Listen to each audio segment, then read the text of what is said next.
Bago tayo magsimula, maaari nyo bang i-like ang video na ito para sa tuloy-tuloy na upload natin? Maraming salamat. Interesado sa pag-uusap, napagpasyahan ng direktor na pag-usapan ang performance ni Michael. Habang tumatawa sa sitwasyon, sinabi niyang gustong-gusto ng mga manunood ang mga laban ni Michael at Songguk dahil parang Tom and Jerry ang dalawa. Maingat sa usapan, tinanong ng direktor kung naiistorbo ba ang ina ng bata sa gulo. Kalma ang sagot ng babae, sinabi niyang may tiwala siya sa anak at nakakatawa raw ang away. Nagpasalamat siya sa atensyon, nagpaalam, at tahimik na umalis sa set kasama si Lucas. Habang break, masiglang nagsimulang magkwento si Tayong tungkol sa tanghalian. Samantala, himbing na natutulog si Songguk matapos kumain ng napakaraming saging, sobrang pagod at antok sa sobrang dami ng kinain. Inamin ng bata na inaantok talaga siya dahil sa prutas. Lumapit si Michael na halatang galit, at masama ang tingin kay Songguk. Tinawag niya itong palaaway dahil sa nangyaring gulo. Naiinis sa nakaraan, sumigaw siya na sinaktan siya ng bida ng walang dahilan. Mabagal ang sagot ni Songguk, sinabi niyang bastos si Michael at nakakatawa raw ang nangyayari. May nagsalita para ipaliwanag ang tagumpay ng palabas, nalikas talagang nakakatawag pansin sa mga manunood ang ugali ni Gok. Matatag na sagot ng bida, nilalampasan na raw ni Michael ang limitasyon at nararapat lang daw na turuan ito ng leksyon. Naiinis sa bata, tinawag ni Michael ang binata na, sira ulo, at nagulat sa tapang nito. Bigla, sa gitna ng gulo, nakaramdam ng matinding kurot ang bida sa pisngi. Napasigaw siya sa sakit at nagreklamo na hindi na niya kaya. Hindi mapigilan sa pag-iyak, nagwawala si Baby Gok habang si Michael ay nagpapanik at sinasabing nababaliw na raw ang bata. Pilit niyang inaayos ang sitwasyon at pinapakiusapan si Baby na tumahimik. Dumating si Annie at tinawag si Michael habang buhat pa rin ito si Gok. Tinatanong niya kung siya ba ang kumurot sa pisngi ng bata. Nagbago ang ekspresyon ni Michael at pilit ngumiti. Galit na sinabi ng manager na hindi basta-basta umiiyak si Baby Gok ng ganoon.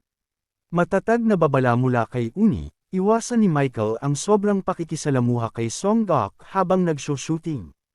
Nalito si Michael sa patakaran, kaya nagreklamo siya tungkol sa labis na pagprotekta sa bata at tinawag pa itong, walang silbing batang spoiled.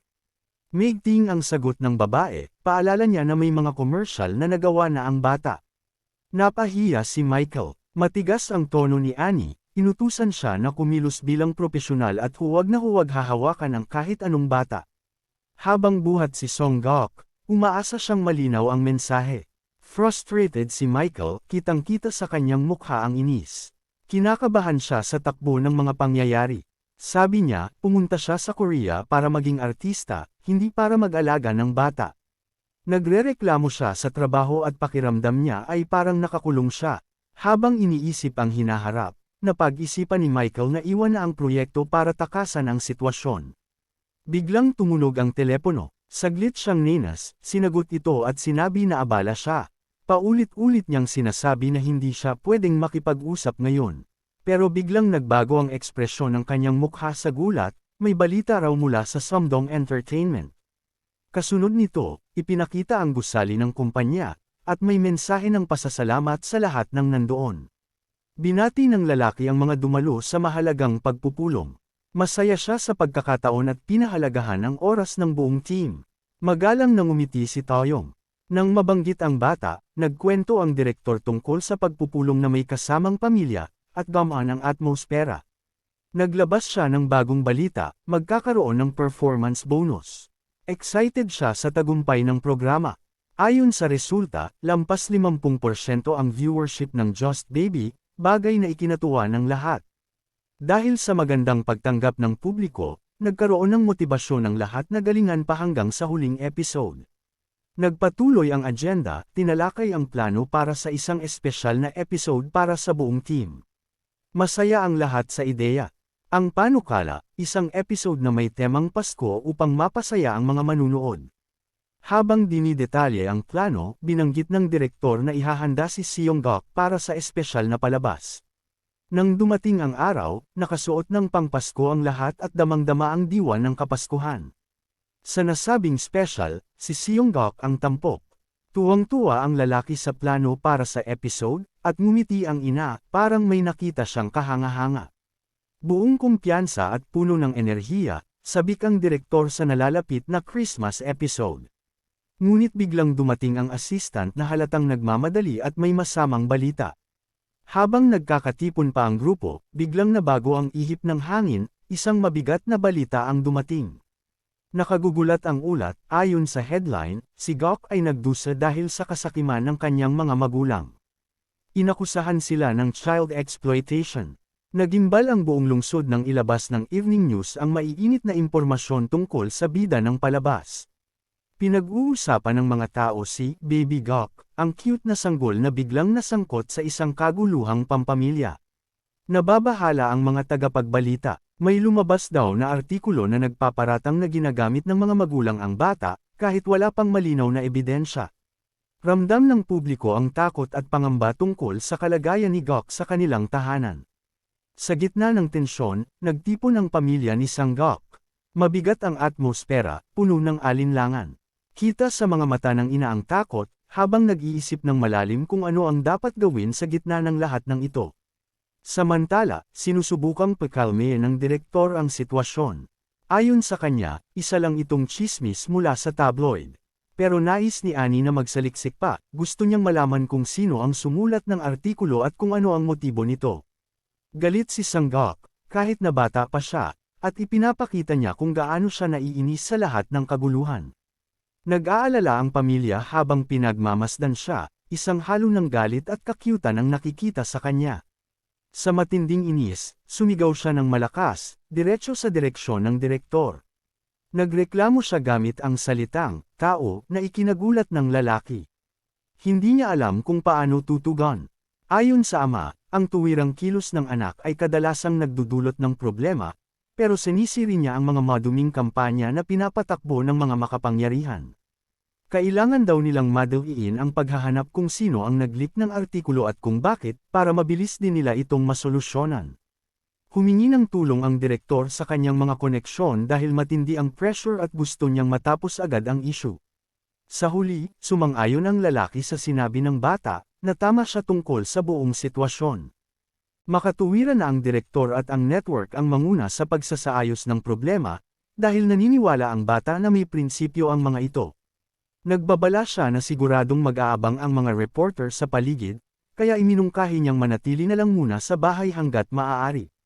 Kailangang magpahinga muna si Siang Gok mula sa pag-shooting. Ngunit nag-aalala ang ina para sa kalagayan ng anak. Nangako si Annie na siya ang bahala sa bata, at si So Young ay nakaramdam ng ginhawa sa karagdagang tulong na natanggap niya. Nag-usap ang manager at ang direktor.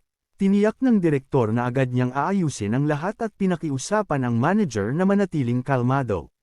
Ipinakita rin ni Kwok ang kanyang pag-aalala, pero pinilit niyang pasayahin si So Young sa pamamagitan ng mga salitang pampalubag loob, tiyak daw na matatapos din ito. Bumagsak ang katahimikan sa lungsod na tila mapayapa, ngunit sa likod nito'y may mga bagay pa ring paparating. Sa isang madilim at tahimik na kalye, nagkita ang assistant at ang direktor para sa isang mabilisang pag-uusap. Usisero sa sitwasyon, tinanong ng assistant kung nasabi na ba ng direktor ang lahat ng dapat sabihin. Ngunit halatang balisa ang direktor, may artikulong bumabagabag sa kanya. Kita sa kanyang mukha ang bigat ng problema. Ayon sa artikulo, palaging gumugulo sa shooting ang mga magulang ni Gok. Gulat at nerbiyos ang kanyang naramdaman. Hindi niya alam kung paano haharapin ang bagong pasabog na ito. Nagduda si Kwok kung sino ang nasa likod ng artikulo, iniisip niyang baka may especially iya sa set.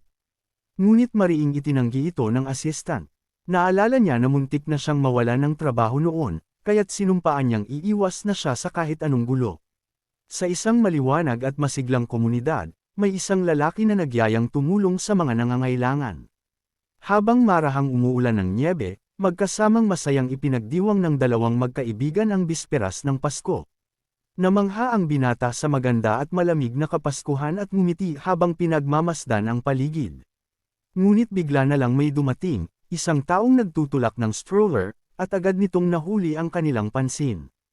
Napansin ng magkasintahan ang lalaki, nakasuot ng salamin at may mask, at nakita nila itong kakaiba. Nagbiro pa ang isa sa kanila tungkol sa kanyang pananamit sa malamig na panahon. May kakaibang tunog na nanggaling mula sa stroller, kaya agad silang naintriga kung anong nangyayari. Biglang umiyak ng malakas ang sanggol, at pinilit ng lalaki na patahanan ito agad. Ngunit halatang tensyonado ang lalaking may salamin, nagtatanong siya sa sarili kung dapat pa ba siyang manatili roon. Sa mismong sandaling iyon, nalaman nating siya pala ang ina ng bida. Sabi niya, kailangan lang daw niyang lumanghap ng sariwang hangin sa labas. Plano niyang sorpresahin ang kanyang asawa pagkatapos ng trabaho. Nagsalita si Sug sa sarili, gusto raw niyang maglakad-lakad pero ayaw niyang makita ng kahit sino sa ngayon. Isang alaala ni Sidon Gok sa stroller ang sumagi sa kanyang isipan, at dahil sa hiya, nag-init ang ulo niya. Habang ang iba sa paligid ay masayang nagkukwentuhan, may nagtanong kung napanood ba nila ang video ng sanggol noong nakaraang linggo. Masigla nilang pinag-uusapan ang Christmas special na talaga namang pinag-uusapan ng lahat. Si Tayon, nakasuot ng Santa costume, ay kinagigiliwan ng mga babae, taglay niya ang karismang hindi matanggihan. Samantala, si Son Gok, naka-costume bilang reindeer, ay kumukuha ng atensyon sa kanyang cute na pose na tinawag pa nilang capitalist pose. May isa pang nagsabi, astig si Rudolph, pero yung snowman boy, siya talaga ang umagaw ng eksena. Natagpuan ng magkasintahan si Seong Gok na sobrang adorable, at nagbiro pa sila na gusto na lang nilang kurutin ang napaka-cute na baby. Ngunit biglang napatigil ang kasiyahan nang may magbanggit tungkol sa kontrobersyal na artikulo, yung kumakalat ngayon. Tinanong niya kung nakita ba nila ang ulat na sinasabing sobrang pinagtatrabaho raw ng mga magulang ang bata. May ilan pa ring pumuri kay Gok, matalino raw siya at may kinang sa pag-arte, kaya hindi nakapagtatakang sumisikat siya. Matapos ang usapan, nagpa siya ang magkasintahan na umalis na at ipagpatuloy ang gabi nila.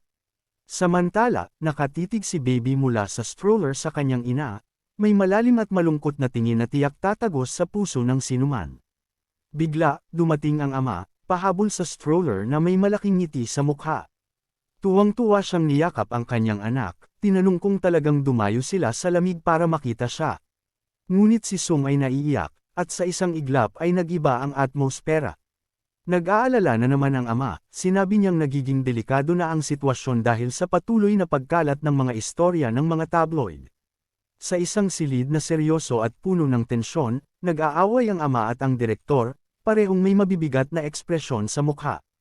Giit ng lalaki, hindi na ito pwedeng ipagpatuloy, kailangan niyang protektahan ang kanyang pamilya bilang ama ng tahanan.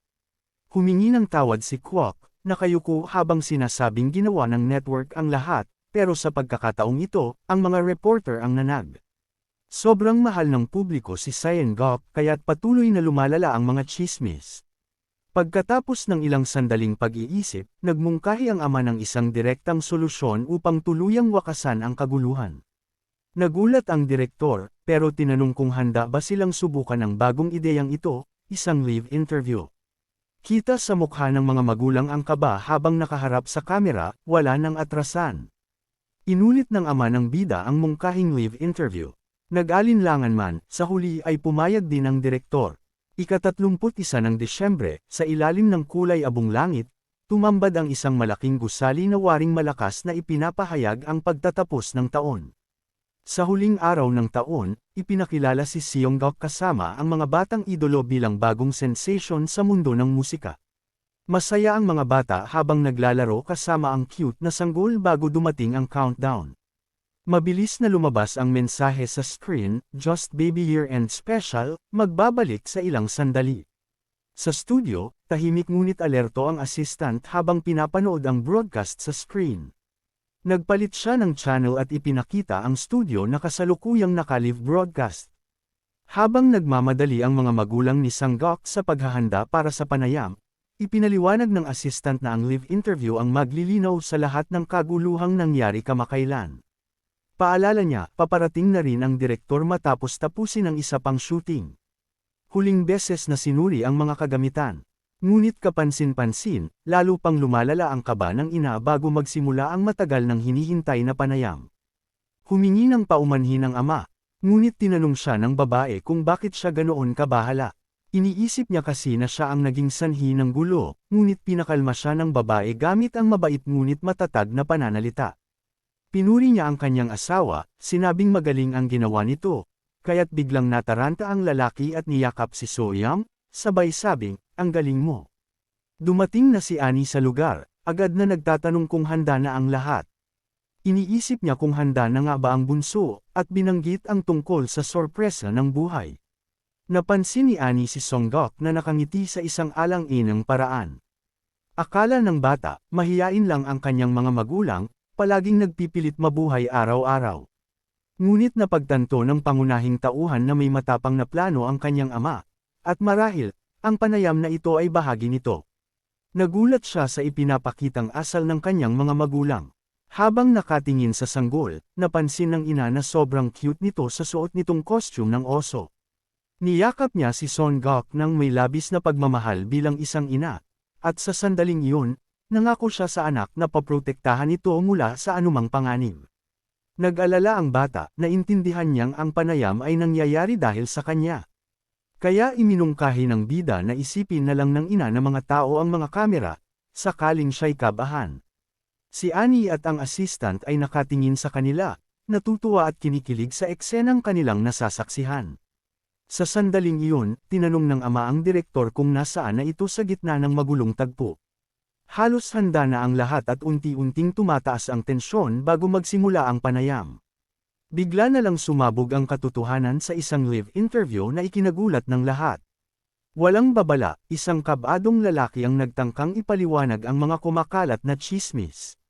Dali-daling pumasok ang mga mamamahayag sa lugar, may nagbunyag ng mahalagang impormasyon. Hinarap ng buong team ang pagdating ng maraming reporter. Napapalibutan ng mga mamamahayag, tila hindi makahinga ang direktor sa gitna ng kaguluhan. Nang mapansin ito, agad siyang tumakbo papunta sa bata habang nag-uunahang lumipad ang mga tanong. Sa ilalim ng matinding presyon, labis na na-stress ang pinuno dahil sa dami ng media. Inamin ng direktor na sinubukan niyang pigilan ang balita ngunit hindi niya napigilan ang lahat. Patuloy sa pagpiga ang mga reporter. Ngayon, sinusubukan ng press conference na linawin ang buong kaguluhan. Nais ng lahat ng kasagutan, kaya't labis na naiilang sina Songguk at ang kanyang mga magulang. Sa gitna ng kaguluhan, humiling ng katahimikan ang ama, sapagkat nangangailangan ng kapayapaan ang kanyang buntis na asawa. Nakiusap siya ng kaunting kalma, at sinabing nakasisilaw at nakakainis na ang mga flash ng kamera. Hiniling niyang dahan-dahanin ang pagsasalita ng mga reporter upang mas maayos siyang makasagot. Nang tanungin siya, ipinaliwanag ng lalaki na pawang kasinungalingan lamang ang masasamang balita tungkol sa kanilang pamilya. Ikinwento niya ang kanilang istorya, na sila ng kanyang asawa ay magkasamang lumaki sa isang simpleng ampunan. Pinagsikapan nilang mabuo ang isang masayang pamilya. Ibinunyag ng ama na isang kapitbahay ang nakadiscover sa talento ni Songguk, at mariin niyang itinanggi ang mga tsismis, hindi nila ginagamit ang kanilang anak para sa pera. Isang mamamahayag ang nagduda at humiling ng patunay sa mga sinasabi ng lalaki. Lalo pa itong nagpumilit at sinabing gusto niyang makita kung magkano ang kinita nila sa kanilang account. Nakaramdam ng pagkabigo ang pangunahing tauhan dahil sa labis na kawalang tiwala. Sa suot niyang kasuotan na parang maliit na oso, biglang tumalon si Songguk mula sa kondangganisung at galit na sumigaw sa mga mamamahayag na tumigil na. Buong tapang niyang ipinagtanggol ang kanyang mga magulang, may galit sa puso. Sinabi niyang tigilan na nila ang panggugulo sa kanyang pamilya. Gusto pa sana niyang magsampa ng kaso laban sa mga reporter, pero napagdesisyonan niyang palampasin muna ito sa pagkakataong ito. Habang patuloy ang kaguluhan, tinawagan ni Taeyang ang direktor at iniutos na itigil na ang live broadcast. Mabilis na kumilos ang team upang tapusin ang lahat. Tinanong ng bata kung ayos lang ba ang kanyang ama matapos ang lahat ng kaguluhan. Humingi ng tawad ang lalaki at inaming hindi siya mahusay magsalita, pero sinikap talaga niyang ipagtanggol ang pamilya. Sa sandaling iyon, tiningnan ni Songguk ang kanyang ina at nagtanong kung ano ang nangyayari. May kirot sa mukha, sinabi ng babae na nagsimula na ang kanyang mga contraction. Bigla naging tensyonado ang lahat, nagpanik ang mag-ama habang ang emergency ang agad na naging sentro ng atensyon. Mabilis na tumakbo ang ambulansya sa masikip na kalsada ng lungsod. Sa loob ng sasakyan, pinakalma ng paramedic ang ina, Habang mahigpit na yakap ng ama ang bata, kitang-kita ang pag-aalala sa kanyang mukha. Desperado, pinakiusapan ng lalaki ang kanyang asawa na magpakatatag. Si Sanggok naman, labis ang pag-aalala. Tumawag sa ina habang nasa tabi niya ito na dumaranas ng matinding sakit. Piliting ngumiti ng ina at sabihing ayos lang siya, pero kapansin-pansin ang paghihirap niya. Napansin ito ni Sanggok at siya'y nagpanik. Habang nagmumuni-muni, naisip ng bata kung ano ang maaari niyang gawin, wala siyang kaalam-alam tungkol sa panganganak. Nang makita ang seryosong kalagayan ng ina, napaisip si Sanggok kung kaya ba niyang tumulong habang humihiyaw ang ina sa sakit. Sa wakas, dumating na sila sa ospital. Sumigaw ang bata, nakiusap sa ina na magtiis pa ng kaunti. Sa ibang eksena, emosyonal na tumugon ang direktor kasama ang assistant habang nasasaksihan ang napakatinding tagpo. Ilang sandali pa, karga na ni Sanggok ang bagong silang na sanggol. Lahat ay natuwa sa cute ng nakababatang kapatid. Sa silid ng ospital, masayang pinagmamasdan ng pamilya ang bagong miyembro. Ngumiti ng may ginhawa ang mag-asawa habang nakatingin sa kanilang anak. Pinuri ng assistant ang ina at sinabing na pagtagumpayan niya ang isang napakalaking hamon. Nakahiga sa kama, ngumiti ang babae at sinabing ayos lang siya, dahil sa tulong na kanyang natanggap. Habang nakatingin sa sanggol, napangiti ang lalaki at sinabing ang gwapo-gwapo ng bata, tulad ni Gok. Excited, sinubukan niyang hipiuan ang pisngi ng sanggol at sinabing, ang taba-taba ng pisngi. Pero agad na sinampal ng marahan ang kanyang kamay, isang di inaasahang reaksyon mula kay Sanggok na ngayon yakap ang kanyang kapatid. Mataray ngunit mahinahon, pinagsabihan niya ang matanda at binalaan na huwag basta-basta humipo. Sa seryosong tingin, mariin niyang inutusan ito na maghugas muna ng kamay bago hawakan ang bata. Nakita ito ng assistant at napahanga, na pagtanto niyang si Sanggok ay kumikilos na parang isang totoong kuya, may pagmamalaki at malasakit sa kanyang nakababatang kapatid.